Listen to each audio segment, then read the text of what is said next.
000 before the country code when placing satellite calls.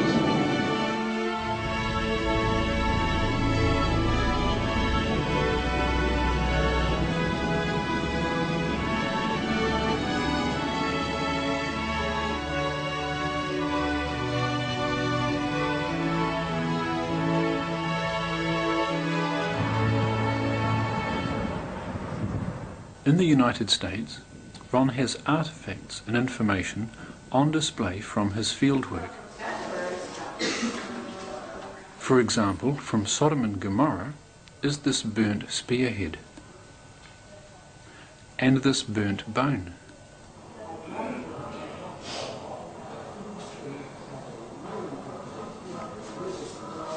From the Red Sea crossing site is a horse's hoof, and from Jerusalem are items found at the crucifixion site.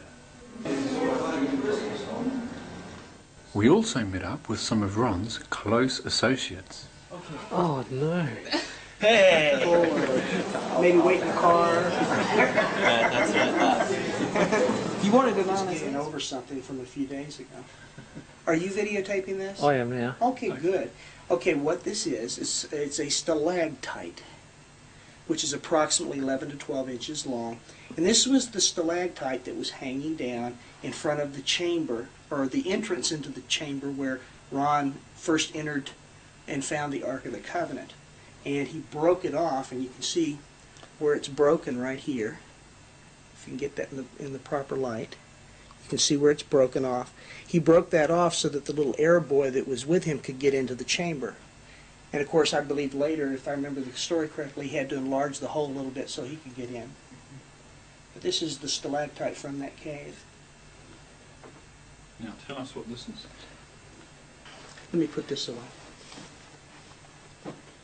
The seal stone that was in the cross hole that we believe held the cross of Christ. And they used these seal stones to plug the hole when it wasn't being used, so that in between uses it wouldn't fill up with debris and everything, because then you couldn't get anything in it. And a 12-inch square hole would be very difficult to dig the debris and everything out. It was approximately about 2.5 feet deep. I think it was 28 inches, something like that. Okay. Do you know which way up it went? Was it this way up or or this way up? I believe it was like this, and the reason I say that is because you can see the seepage here. It's kind of a concretion where it was sitting like this in the moisture formed on the bottom. Okay. But that's just a speculation on my part. I believe it was That like way up. this. Okay. And it's approximately 12 inches by 13 inches. It's not quite square. It's a little bit longer this way than it is that way. And that fit securely in the hole so that the Yeah, in cross... fact, on the video, you can see it sitting in the hole. Okay. I believe in one of the video shots. So the upright beam for the cross, that's about the rough dimensions it would have been. Would have been approximately, yeah, probably about 12 by 12. Okay. Ron's work in Turkey led to government recognition of the site of Noah's Ark. Ron has some significant artifacts from this site. This is deck timber that was taken from near the back of Noah's Ark. Ron found this on the radar scan, and they dug it up. It's been tested. It contains organic carbon, which is consistent with what you find with petrified wood.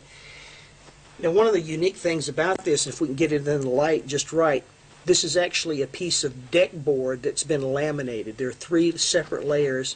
You can see one right here. There's a larger center section, and it's a little darker in color, and then a bottom section here. 3 different layers. This area right here appears to be a silica replacement of the glue that was used to glue these boards or laminate these boards together, and some of it has seeped out the side. Now, another interesting feature of this deck board is nails. Oh, okay. Nail heads. There's one right here. Let me get it into the light and see it a little bit better. And you can experiment with your camera angle. There's one here, and there's 1, 2, 3 in a row right here. Marty Plott also has a section of fossilised wood from Noah's Ark. So Ron gave you this. Yeah. And this is from Noah's Ark. It is from Noah's Ark. My shoes in the car.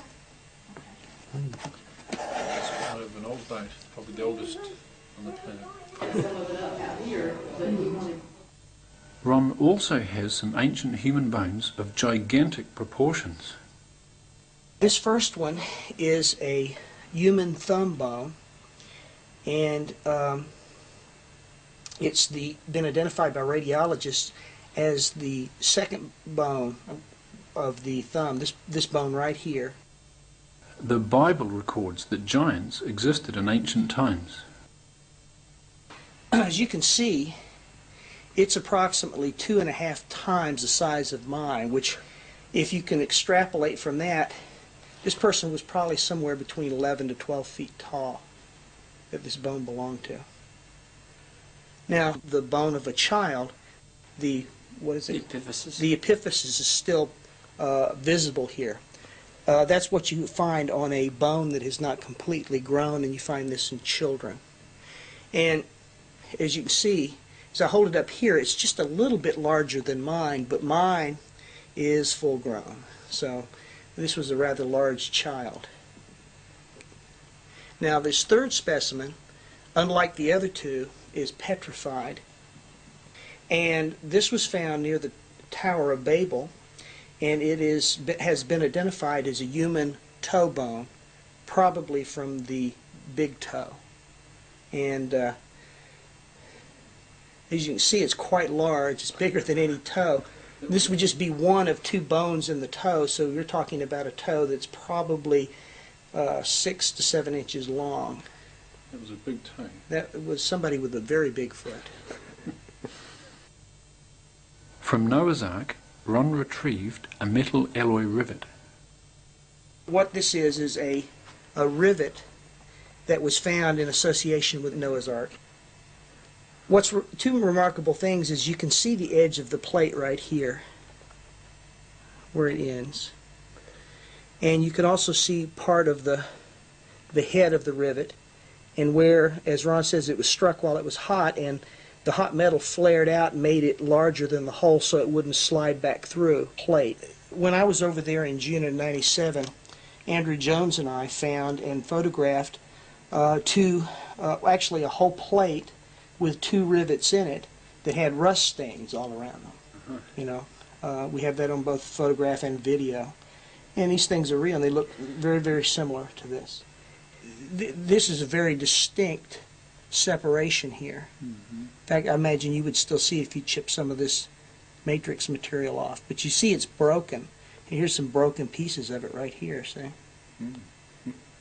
But we won't attempt to remove those because they look so very fragile, so please don't. We were with him when he found it, Josh, you know that. Oh, that's right, you were on that trip, weren't you? I had that on video at the spot. Ron had survived imprisonment and even a kidnapping at gunpoint during his explorations, but poor health finally caught up with him. Ron had planned to dive with us at the Red Sea and regretted having to cancel his trip. You know, I was sorry that I couldn't go diving with you guys because, you know, but I couldn't, and I learned to quit apologizing for things that are out of my control, because there's obviously some reason for it. Ron had been battling with cancer for some time. Sadly, in the early hours of the 4th of August, 1999, Ron passed away and is now resting in the Lord. But his work lives on.